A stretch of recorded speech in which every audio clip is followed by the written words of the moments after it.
여러분에게 나누고자 합니다. 베드로후서는 베드로가 자기 살 날이 며칠 안 남은 것을 알면서 유언처럼 쓴 편지가 베드로후서입니다. 여러분이 베드로라면 가장 인생을 되돌아봤을 때 기억에 남는 일이 어떤 일이었을까요? 어떤 일이라고 생각하십니까?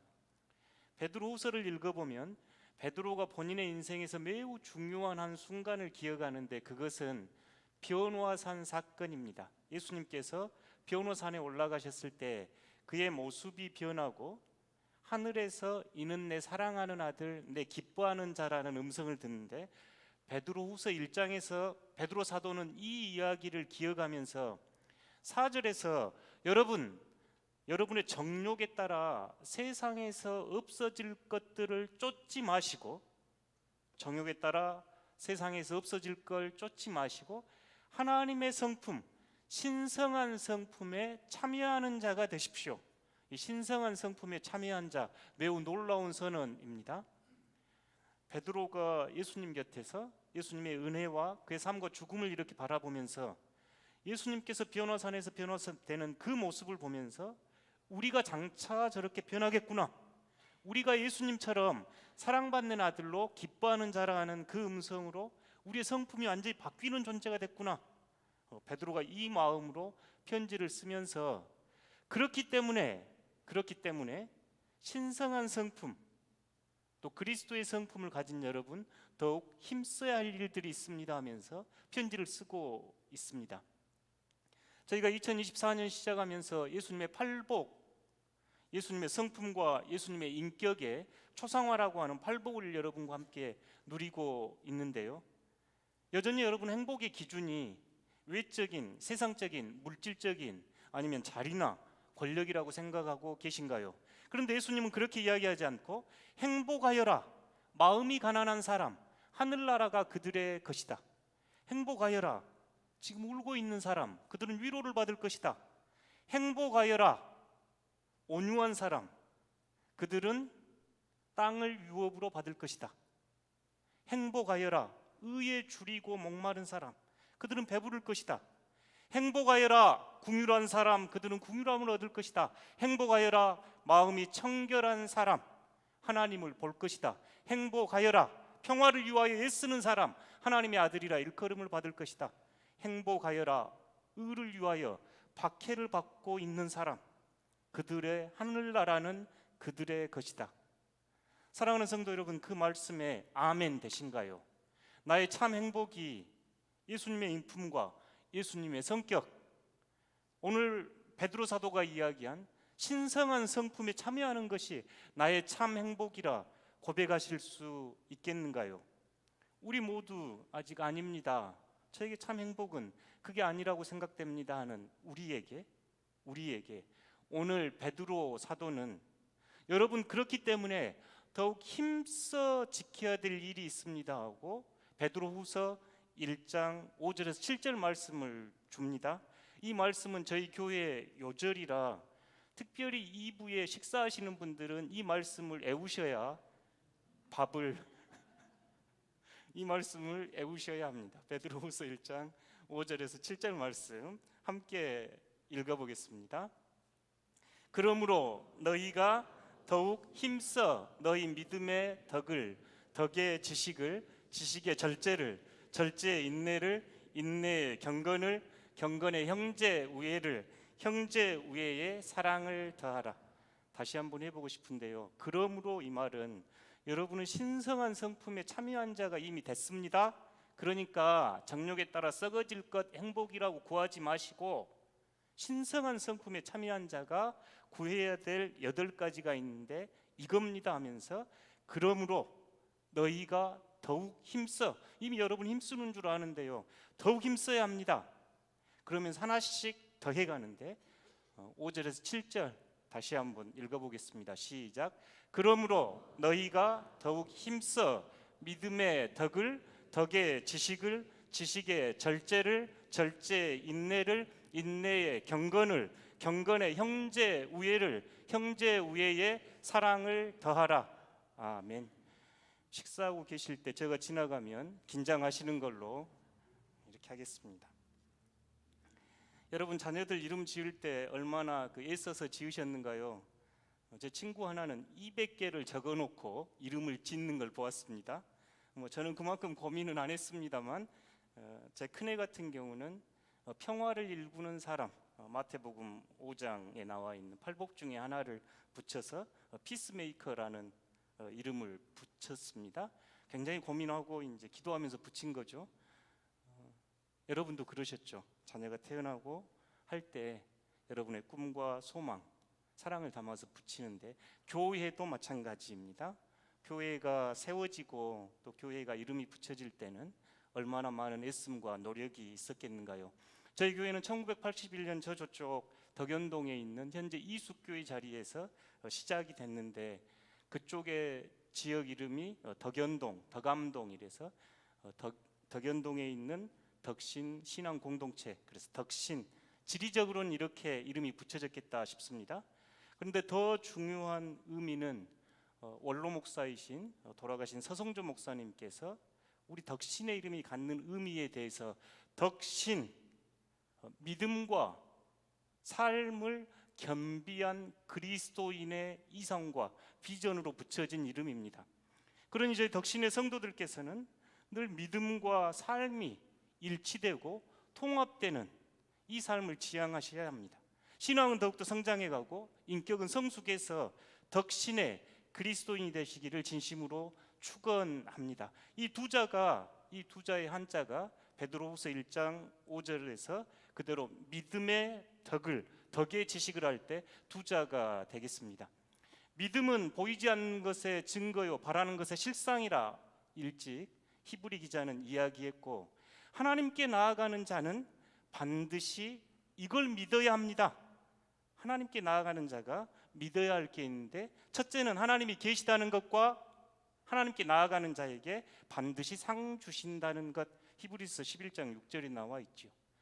여러분, 믿음이 없이는 하나님을 기쁘게 할 수 없습니다. 믿음이 있는 자는 하나님께 나아갈 때 하나님이 계시다는 것, 그래서 우리 교회는 하나님이 계십니다, 이것으로 충분합니다 고백하면서 나아가죠. 그러게 하나님께 나아갈 때 그 하나님이 여러분에게 상을 주시는데, 상상 이상 이런 상보다 그 상은 영생이요 구원이요 생명의 축복이라는 상입니다. 하나님께 나아가는 자는 믿음이 있어야 하는데, 그 믿음은 하나님이 계시다는 것, 또 하나님께 나아가는 자에게 하나님께서 반드시 이 생명, 영생, 구원의 상을 주신다는 것을 믿어야 합니다 하고, 믿음장이라 일컬어지는 히브리서 11장에서 믿음을 설명해 주지요. 그게 믿음입니다. 두 번째 단어가 덕이지요. 신덕 이럴 수도 있었겠다 싶은데, 덕암동에서 시작이 됐어 덕신 이렇다 싶은데, 덕자는 한자로 보면 그 의미를 조금 더 이해할 수 있는데요.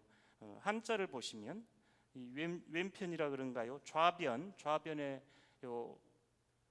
있는 글자가 조금 걸을 척, 이 단어의 의미는 조금씩 걸어가면서 살아간다, 그런 뜻입니다. 그러니까 덕은 삶의 문제, 행함의 문제입니다.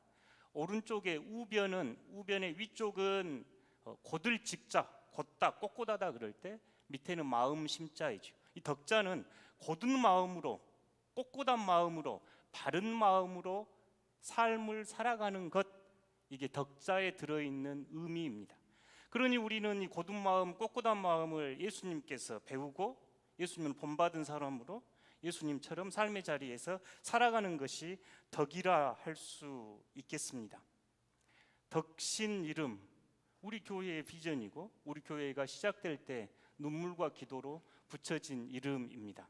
덕신의 신앙인들은 신앙과 삶을 겸비한 그리스도인이 되셔야 합니다. 예배드리는 그리스도인뿐만 아니라 삶의 자리에서, 가정에서, 사회에서, 이 땅에서 그리스도의 빛과 소금으로 살아가는 진정한 그리스도인들이 되기를 소망하는 이름이 덕신. 덕신의 성도가 되신 여러분 진심으로 축복합니다. 덕신이 되십시오. 믿음과 삶을 통합하는 그리스도인들 되시기를 진심으로 축원합니다. 2024년 첫 예배를 드리면서 여러분에게 두 가지 우리 덕신의 공동체를 세워가기 위해서 목회적 권면을 드립니다. 첫 번째, 서로 사랑하십시오. 요한 사도의 권면이고, 요한 사도의 성경 구절을 인용하지 않아도 저희 그리스도 교인의 삶에서 사랑이 얼마나 중요한지 잘 알고 있지요. 베드로 사도는 믿음의 덕의 절제를 쭉 해가면서 마지막에 형제 우애의 끄트머리에 사랑을 더하십시오 이러면서 사랑으로 모든 것을 감싸야 합니다 하고 우리에게 말씀하고 있지요. 사랑의 반대말은 무엇일까요? 서로 사랑, 형제 사랑의 반대말은 무엇일까요? 당황하셨죠? 제가 말씀을 읽으면서 이 사랑의 반대말이 뭘까? 특별히 저희가 산상수 묵상하면서 원수까지 사랑하라 하면서 예수님께서 하신 말씀이 이방인들도 죄인들도 자기 가족은 사랑한다, 자기 자식 사랑한다 이렇게 이야기하면서 하나님은 해와 비를 공평하게 내려주신 하나님 말씀하시면서 원수를 사랑하고 박해하는 자를 위해서 기도하라 이렇게 주시죠. 서로 사랑의 반대말은 제가 알아먹어지기로는 끼리끼리입니다. 편한 사람만, 좋은 사람만, 아는 사람만 그러고 살아가지요. 심지어 교회 안에서도 끼리끼리 어울리는 사람과만 어울리고 아는 사람과만 인사하고 자기하고 편한 사람하고만 봉사하는 것, 그것은 교회가 아니라 사교클럽, 동호회입니다. 교회는 서로 사랑하는 공동체입니다. 내가 잘 몰라도, 내가 낯설어도, 내 기준에 미치지 못한다 보여도, 저 사람이 아주 나쁜 사람이라 보여도 사랑할 수 있는 곳이 교회이어야 합니다. 자신과만 아는 사람들, 익숙한 사람들, 친한 사람들만 이야기하는 곳은 교회가 아닙니다. 저희는 덕신의 교회가 되기를 진심으로 축원합니다. 끼리끼리는 자기들끼리는 편할지 몰라도 공동체를 파괴합니다. 월마트가 세계적인 할인 매장이 됐지요. 우리나라에서는 잘 성공을 하지 못했다는데 북미에서나 다른 지역에서는 가장 성공한 기업, 몇 년 전만 해도 세계에서 가장 부자가 이 월마트 업주였죠.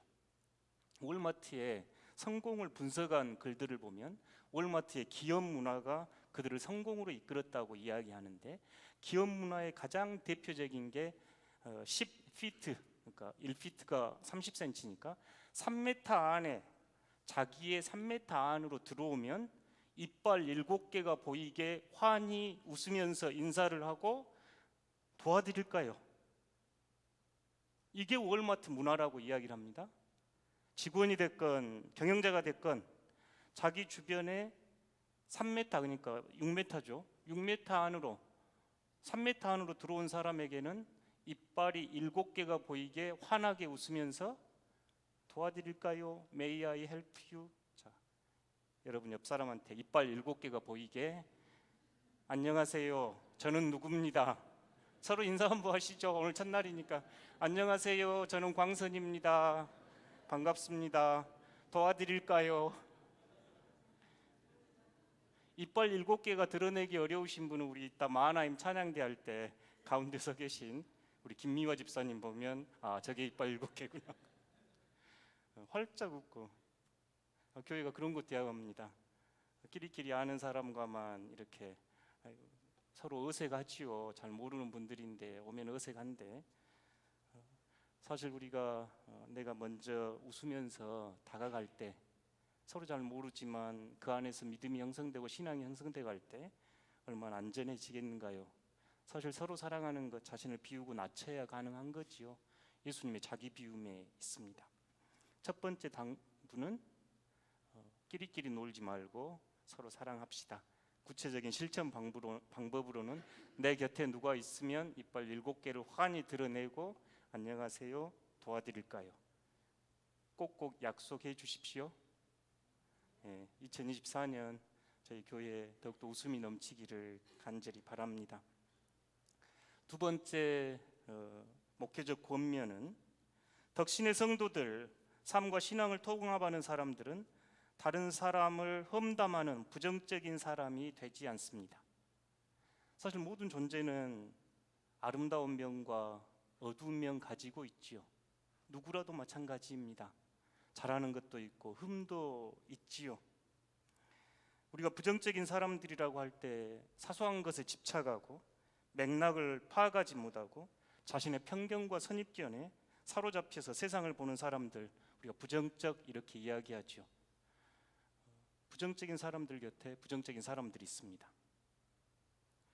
저희가 어른들께 꼭 당부하고 싶은데요, 자녀들에게 신앙생활 잘하게 하는 가장 1번은 교회나 목회자 긍정적으로 이야기하는 겁니다.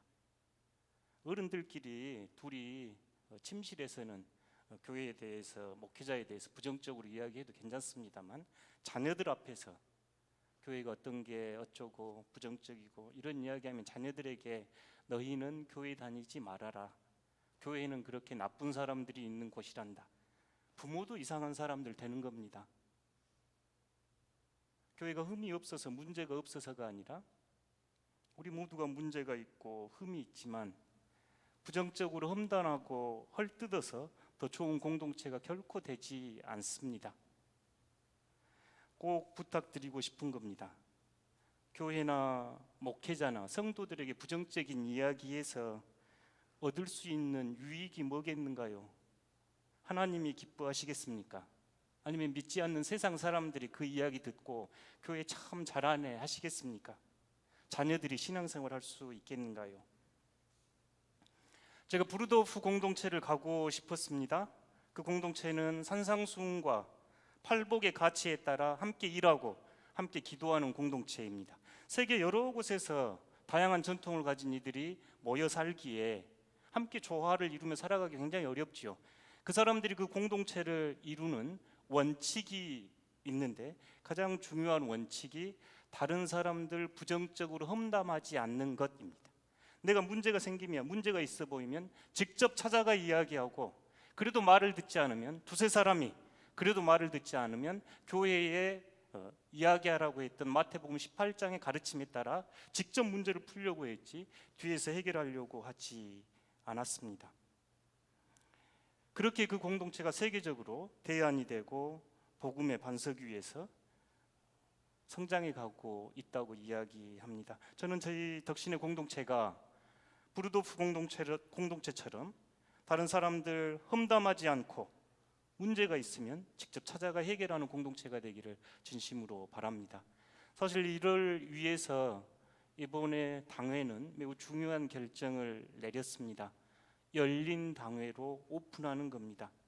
지금까지 당회는 목회자와 장로님 중심으로 운영이 돼 있는데, 오늘 저희가 의결을 하고 통과를 하면 이제 그 당회 안에는 재직회 서기, 청년회장, 자치기관 회장, 권사회, 안수집사회, 또 남성교회, 여전도회 회장이 함께 참석해서 자신들의 의견을 개진하고 당회원들은 그 문제를 함께 우리의 목회적 과제로 삼고 응답하려고 하는 열린 당회 제안이 오늘 내규 개정안의 핵심입니다. 이는 우리가 더 건강한 공동체, 변하는 시대 속에서도 여전히 희망이 되는 교회, 꿈을 꾸는 교회가 되기 위한 제안입니다. 어릴 적 저희 집에는 귀주, 추우니까 촌에서 집 안에 있는 그 음식을 보관한 그런 꺼적대기 비슷한 것들이 있었는데, 그 안에 고구마도 놔두고 무시도 놔두고 간식거리가 별로 없던 시절이라 그 꺼내서 이제 긴 겨울밤 깎아 먹고 이러죠. 어른들 보면요, 그 안에 썩은 거 있으면 반드시 꺼내서 버립니다. 그거 아깝다고 놔두면 옆에 것까지 다 상하거든요. 우리 안에 부정적인 이야기들 절대 건강한 공동체로 만들어가지 못합니다. 서로 격려하고 좋은 말하고 그래도 우리 바쁘지요. 서로 실수도 많고 흠도 많습니다. 부족한 죄인들이 모여 하나님 나라를 꿈꿉니다. 고쳐야 할 것도 있고 개선해야 될 것도 얼마든지 많지요. 여러분에게 여러 차례 우리 너무 잘하려고 싸우지 말고 중간만 합시다. 잘하려고 한 사람들이 늘 큰 목소리 내고 싸우거든요. 그러니까 우리 교회는 언제 한번 써 붙일게요. 너무 잘하려고 싸우지 말고 중간만 하자.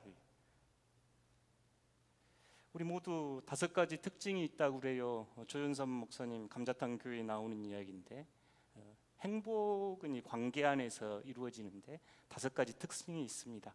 우리 모두는 연약한 사람들입니다. 우리 모두는 부족한 사람들, 우리 모두는 흠이 있어요. 동시에 우리 모두는 잘한 것도 있고 우리 모두는 좋은 점도 있습니다. 그럼 우리 어떻게 해야 될까요? 5가지. 제가 앞부분 읽으면 여러분이 뒷부분 이야기 한번 해 주십시오. 연약함은, 부족함은, 허물은, 좋은 점은, 뛰어난 것은. 한 번 더 해보겠습니다. 연약함은, 부족함은, 허물은, 좋은 점은, 뛰어난 것은. 꼭꼭 약속해 주십시오. 연약하면 도와주고, 부족하면 채워주고, 허물은 덮어주고, 좋은 것은 칭찬하고, 뛰어난 것은 인정해 주는 저희 덕신의 공동체가 되길 진심으로 축원합니다. C.S. 루이스라고 영국의 유명한 기독교 변증가가 있는데요. 그는 교회의 존재의 이유와 목적을 이야기하면서 교회는 오직 사람들을 예수 그리스도에게 이끌어 작은 그리스도를 만들기 위해 존재한다. 교회의 존재 이유는 여러분 한 사람 한 사람을 예수님을 향하고 예수님을 생각하고 예수님의 인품과 성품으로 바뀌어서 그리스도가 되게 하는 곳, 그것이 교회입니다. 이 일을 하지 않는다면 교회의 건물도, 성직자도, 선교도, 설교도, 심지어 성경 말씀까지도 모두가 시간 낭비에 불과할 뿐입니다라고 교회의 존재와 의의를 예수 그리스도, 우리 한 사람 한 사람이 작은 그리스도가 되는 것이라 이야기합니다. 믿음과 신앙을 겸비해서 작은 그리스도가 되는 덕신의 성도들이 되시기를 진심으로 축원합니다. 기도하겠습니다. 하나님, 연약하고 부족한 저희들이 하나님 나라 꿈꾸며 삶과 신앙을 겸비한 그리스도인 덕신의 공동체를 세우고자 합니다. 주님 도와주십시오. 예수 그리스도 이름으로 기도드립니다. 아멘.